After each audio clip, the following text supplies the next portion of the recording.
दोस्तों, आज की रेसलिंग न्यूज़ में हम आपके साथ 4 रेसलिंग न्यूज़ शेयर करेंगे, जिसमें पहला न्यूज़ है कि पिगी यानी सराया क्यों WWE से AEW में चली गई। दूसरा न्यूज़ ये है कि क्या CM पंक AEW में दोबारा वापस आएगा। तीसरी न्यूज़ ये है कि जॉन मोक्सले AEW का वर्ल्ड चैम्पियन बना। और चौथी न्यूज़ ये है कि क्रिस जेरिको ने एक अहम संगी मील अबूर किया। आज की न्यूज़ में पहले हम पिगी यानी सराया के बारे में बात करेंगे। आज की पहली न्यूज़ में हम सबसे पहले पिगी यानी सराया के बारे में बात करेंगे। आज की सबसे मशहूर खबर यह है कि पिगी, जो कि WWE फीमेल सुपरस्टार थी, उसने सराया के नाम से AEW में क्यों चली गई। असल वजह यह है कि वो अब ऑल एलीट है। 21 सितंबर को सराया की स्पेशल AEW के एपिसोड में एंट्री होती है। उस वक्त वुमेन चैंपियन की पेटल 4-वे मैच जारी था, जिसमें टोनी स्टॉर्म जीत जाती है और इसी दौरान सराया की एंट्री होती है। सारी फीमेल रेसलर्स रिंग से भाग जाते हैं। सब तमाशाई हैरान रहते हैं और एक ही सवाल इनके जहन में आता है कि सराया के लिए आगे क्या है। अगरचे सराया ने इस फैसले पर कोई तबसरा नहीं किया कि क्यों उसने AEW को साइन किया है। हम यकीन से कह सकते हैं कि अहम वजह यह हो सकती है कि AEW ने उसे कुछ करने की पेशकश की है। मेरे ख्याल में पैसा मसला नहीं लगता, जैसा कि उसने पहले कहा था कि वो AEW पर गौर करेगी अगर पैसा सही है। तो उसी वक्त ट्रिपल एच तैयार दिखाई देता था ताकि सही सुपरस्टार को साइन करने के लिए चेक बुक को ब्रेकआउट करे। लेकिन इस सूरत में WWE ने इसकी इंजरी के बाद कई सालों तक बगैर कुछ नहीं किया, जबकि वो इब्तदाई तौर पर एक अथॉरिटी शख्सियत के तौर पर काम करती और बाद में दी काबुकी वॉरियर के लिए मैनेजर का काम करती थी और फिर WWE TV से गायब हुई। वो सिर्फ FS1 FS wrestling commentary show में TV पर आई, जो कि WWE बैकस्टेज शो था, और फिर इसके बाद 2020 के स्मैकडाउन में स्काइपी पर आई जब कोविड-19 की वबा था। सराया के लिए WWE के पास कोई कॉन्टैक्ट पॉलिसी नहीं थी ताकि उसे हादसाती तौर पर जख्मी होने से बचाया जा सके। इसे इस्तेमाल न करने के कंपनी के फैसले ने इसे मायूस किया है। ये मालूम नहीं है कि आया ट्रिपल एच ने सराया को कोई और चेयर किया है।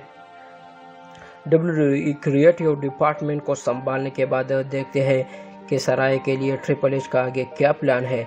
बिलाखिर AEW के पास सराया के लिए कोई प्लान तो होगा। सबसे बड़ा सवाल यह है कि क्या ये प्लान उनके रेसलिंग में शामिल है। उसे रिंग से रिटायर होना पड़ा।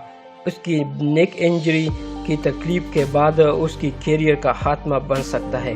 उसने अपने फैंस को बताया कि अगर AEW के डॉक्टर्स उनको क्लियर करे तो वो रिंग में आ सकती है और मुकाबला भी कर सकती है। दूसरी न्यूज़ के बारे में बात करेंगे कि क्या CM पंक दोबारा AEW में आ सकते हैं। CM पंक के AEW के मुस्तकबिल के बारे में दिलचस्प कयास रैया मौजूद है। PW टॉर्च के वेट किलर ने AEW ग्रैंड स्लैम कमेंट्री, जो कि AEW वर्ल्ड चैम्पियन के मुतालिक था, तज्जिया किया है।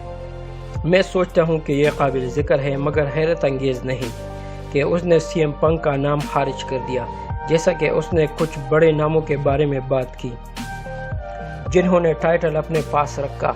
बताने के लिए ये थोड़ा सा है, जैसा कि मैंने यस्टरडे जेसन पाउल से बात की है कि मैं ये तवक्को नहीं रख सकता कि CM पंक दोबारा AEW में रेसलिंग के लिए आएगा। मैं ये नहीं कह सकता कि मेरी बात 100% दुरुस्त होगी, लेकिन सब कुछ इसके मुआहदे की किसी न किसी तरह की ख़रीदारी की तरफ इशारा कर रहा है। हम आखिर में इस सूरत हाल के बारे में मज़ीद जानेंगे। तो ये तज्जिया किया है और जो कुछ हम अब तक जानते हैं, इसके पेश नज़र CM पंक की कार्रवाई मीडिया से बाहर है। ताहम शायकीन ने बेशुमार वक्त देखा है इससे पहले कि यह मौका शाज़ व नादिर हो, जहां एक प्रोमोटर पैसा कमाने का मौका फराहम करेगा। यहाँ तक कि अगर इसमें कोई ऐसा शख्स शामिल हो जिसके साथ निपटना मुश्किल हो, अगर किलर अपनी तज्जिए में ठीक हो, तो परेशान कुन सवाल यह है कि कैसे AEW CM पंक की रवानगी को संभालेगी, ख़ास तौर पर अगर कंपनी के खिलाफ मुकदमा करने की धमकी दी जाए, जबकि CM पंक को बाहर निकालने के लिए बातचीत करे या अदालत में लड़े। तीसरी जो न्यूज़ है वो है John मोक्सले। John मोक्सले AEW world champion बना। जॉन मोक्सले, जिसका नाम डीन एम्ब्रोस था, जो कि पहले WWE में था और शील्ड का मेंबर था, جان موسلے ایک نیا AEW ورلڈ چیمپئن بنا جس میں انہوں نے اپنے ساتھی جو کہ بلیک پول کامبیٹ کلب کا ممبر بھی ہے جس کا نام برائن ڈینیلسن ہے اس کو ہرایا۔ WWE میں اس کا نام ڈینیل برائن تھا۔ یہ میچ گرینڈ سلیم نائٹ 1 کے اہم ایونٹ میں تھا۔ موکسلے AEW کا پہلا 3 دفعہ ورلڈ چیمپئن بنا۔ یہ ایک ہارمفل میچ تھا جس میں ایک انسان دوسرے انسان پر رحم نہیں کرتا۔ شاندار مقابلہ ختم ہوا جب موکسلے نے ایک پیراڈائم شفٹ برائن کو انٹرنس ریمپ پر ڈیلیور کیا اور پھر رنگ میں لے جا کر ناک آؤٹ کر دیا۔ میچ ختم ہونے کے بعد دونوں ریسلرز نے ایک دوسرے کی عزت افزائی کی اور ڈینیلسن نے بیلٹ بھی موکسلے کو ڈالا۔ دونوں نے ایک دوسرے کے ساتھ ہینڈ شیک کیا اور گلے بھی لگے۔ آخر میں کرس جیریکو نے ایک اہم سنگی میل عبور کیا ہے، مگر کرس جیریکو کو یہ کم از کم مبارکباد نہیں ہے، اس نے رنگ آف آنر ورلڈ چیمپئن شپ جیتا ہے۔ وہ پہلا ریسلر بن چکا ہے جس نے WWE، WCW world heavyweight کے ساتھ AEW ورلڈ ہیوی ویٹ اور Ring of Honor world champion بن چکا ہے۔ یہ ایک متاثر کن کارنامہ ہے۔ تو دوستو اس ویڈیو کے متعلق آپ لوگوں کی کوئی بھی رائے ہو تو رائے کمنٹ سیکشن میں ضرور کر دیجئے۔ ویڈیو اچھی لگی ہو تو ویڈیو کو لائک کریں اور اگر چینل پر نئے ہیں تو چینل کو بھی سبسکرائب کریں۔ ویڈیو دیکھنے کا بہت بہت شکریہ۔